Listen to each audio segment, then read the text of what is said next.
Olá pessoal, tudo bem com vocês? Galera, estamos aqui mais uma vez no nosso canal Eu Historiador para mais uma videoaula de história. E no vídeo de hoje iremos estudar sobre a Era Vargas, esse importante e marcante período da história política brasileira. Mas galera, antes de iniciarmos essa videoaula, peço a vocês que se inscrevam em nosso canal, curtam os nossos vídeos e divulguem o nosso canal para outras pessoas, para que assim este conhecimento possa chegar a várias pessoas. Galera, é isso aí, se liga que a nossa videoaula está começando.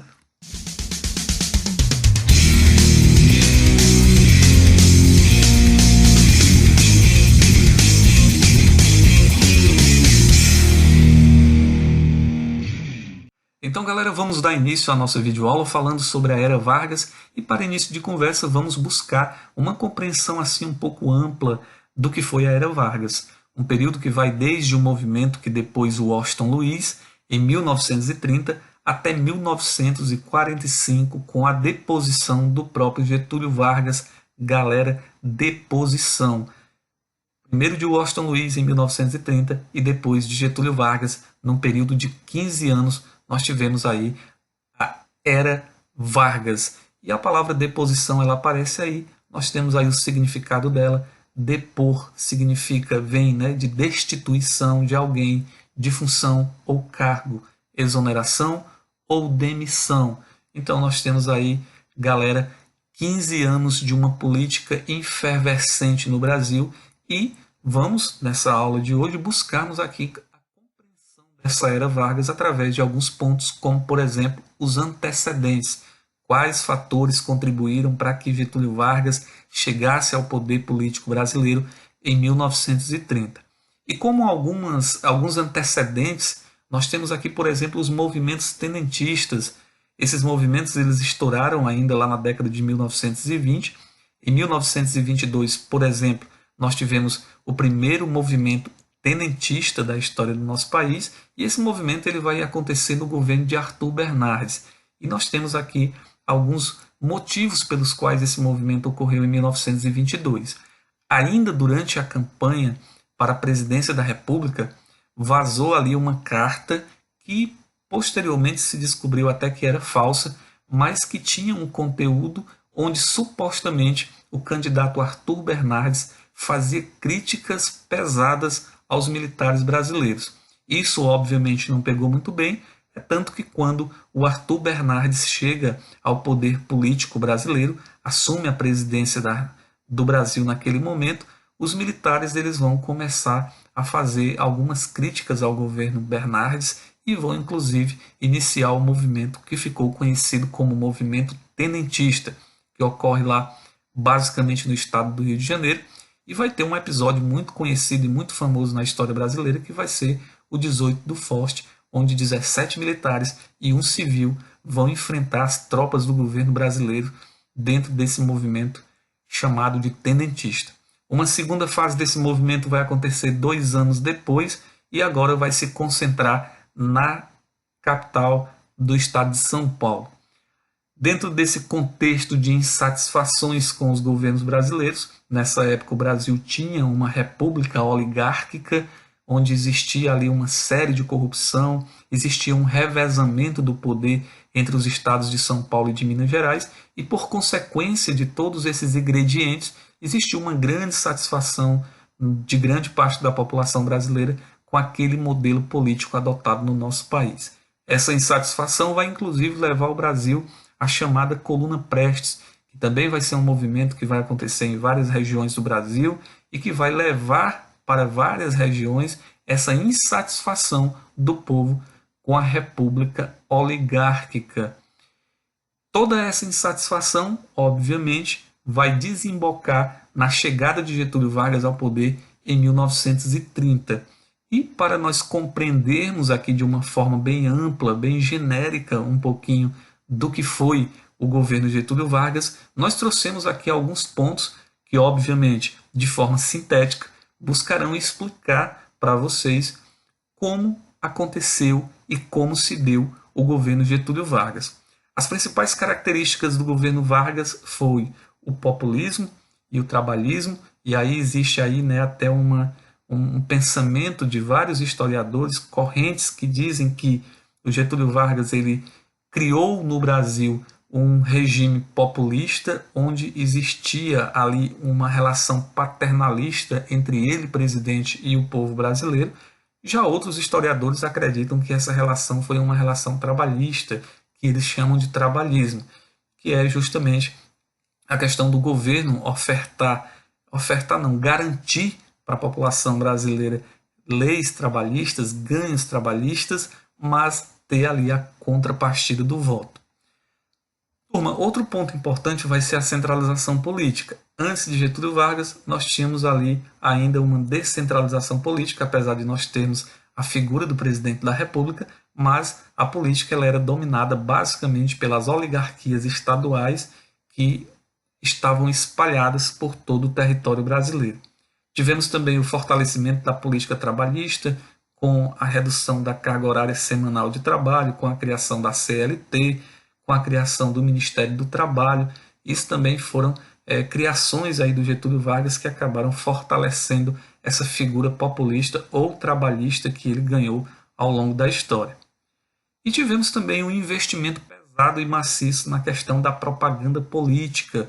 Getúlio Vargas foi um grande mentor no Brasil dessa promoção, dessa autopromoção política através dos meios de comunicação neste momento.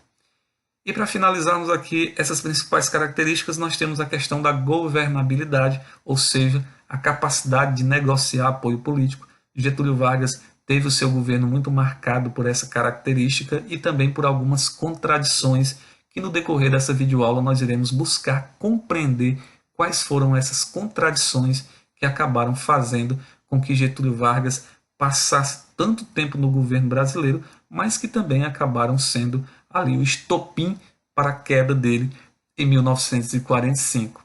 Então, galera, são essas as principais características, os antecedentes e uma visão bem ampla que nós tivemos aqui do que foi a Era Vargas.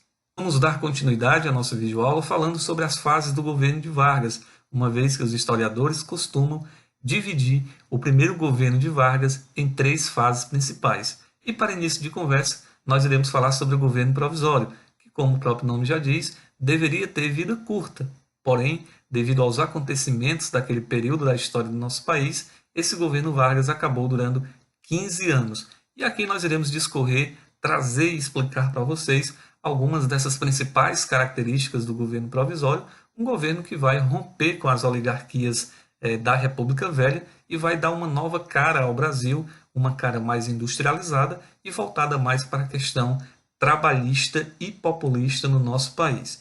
Iremos aqui apresentar algumas características dessa primeira fase do governo Vargas, tais como o fortalecimento do Estado brasileiro. É bem verdade que se diga que o fortalecimento do Estado brasileiro ele nasce em contraposição justamente à descentralização política do poder que ocorria durante a República Oligárquica, uma vez que o poder estava nas mãos dos estados. Agora, com Getúlio Vargas, o Brasil ele vai ver o poder central se fortalecer na figura de um presidente marcante na história do nosso país, que vai ser o próprio Getúlio Vargas. Outro ponto característico desse governo provisório vai ser a forte oposição do Estado de São Paulo ao governo de Vargas. É preciso que a gente fale sempre, que a gente recorde aqui, que Getúlio Vargas ele vai assumir o poder através de uma revolução, a Revolução de 1930, e essa revolução ela vai tirar o poder das mãos do Estado de São Paulo. Isso, obviamente, vai ficar assim com certos resquícios, né? Os paulistas vão ficar com certas contradições, vão ficar com certas revanches em relação ao governo de Getúlio Vargas, e isso vai gerar essa forte oposição paulista. Os paulistas vão se opor muito ao governo central, ao governo de Getúlio Vargas, e essa oposição ela vai gerar alguns focos, ela vai gerar alguns conflitos, e um desses conflitos vai se dar lá a partir do ano de 1932, quando um grupo de jovens lá de São Paulo vão atacar a sede de um jornal pró-Getúlio Vargas.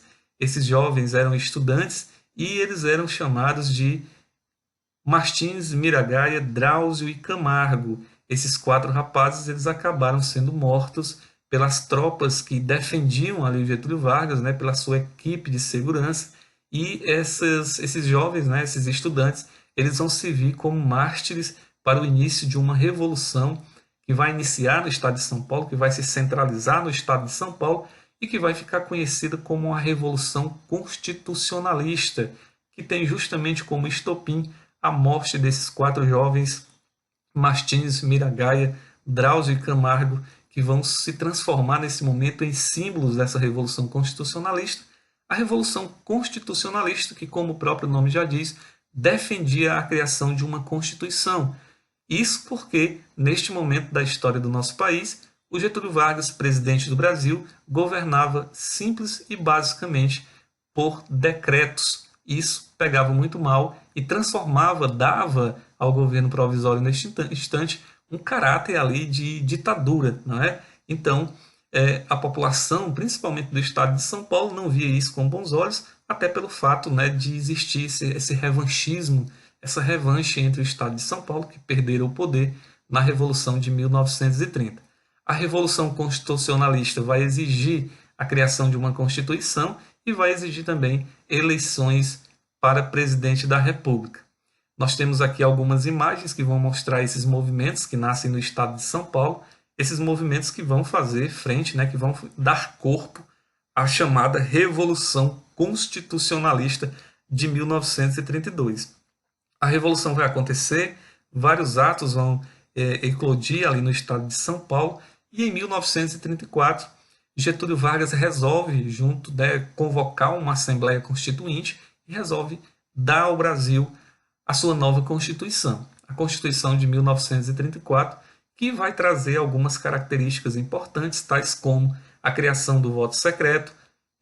Essa criação do voto secreto ela era muito importante, tendo em vista que as fraudes eleitorais na República Velha elas eram muito constantes graças ao voto aberto, né, ao voto não ser secreto. Então era um avanço para o Brasil daquele momento a criação do voto secreto. Outro avanço também foi o sufrágio universal, né, no caso o voto feminino também, que passa a ser lei a partir da Constituição de 1934, apesar de que na prática ainda funcionava muito pouco ou quase nada. Outra característica importante foi a criação da Justiça Eleitoral, que deu margem para a criação do voto secreto e do voto feminino, e a criação da Justiça do Trabalho, que vai ser uma marca do governo de Getúlio Vargas, uma vez que durante seu governo as leis trabalhistas elas vão ser muito comentadas, elas vão ser criadas em grande quantidade e os trabalhadores eles vão aí de certa forma criar um carisma muito grande em relação ao Getúlio Vargas, ao ponto de que Vargas vai ficar conhecido como o pai dos pobres. E galera, ainda para a gente dar aqui uma discutida, para a gente ver algumas situações importantes dentro desse conteúdo, nós vamos ter aqui a criação da Constituição de 1934, que de certa forma vai ser vista pelos paulistas como uma vitória da Revolução Constitucionalista. Apesar de que a Revolução ela foi abafada pelo governo federal, mas o sentido, né, o objetivo real da Revolução Constitucionalista ele foi alcançado. E o curioso é que a Constituição de 1934 ela vai levar novamente Getúlio Vargas ao poder através de uma eleição e votação indireta. Então, nós podemos dizer que essa primeira fase do governo de Getúlio Vargas vai ser marcado aí por uma centralização política do Estado brasileiro.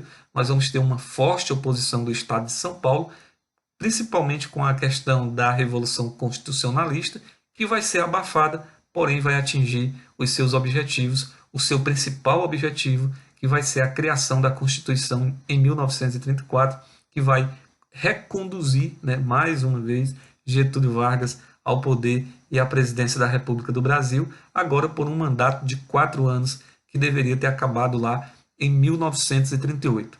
Galera, eu espero ter contribuído para os estudos de vocês. Deixo meu forte abraço a cada um de vocês e na próxima aula, né, iremos aqui estudar as outras 2 fases dessa primeira etapa do governo de Getúlio Vargas. Nós iremos falar sobre o governo constitucional e iremos também falar sobre o Estado Novo. Galera, um forte abraço e até a próxima.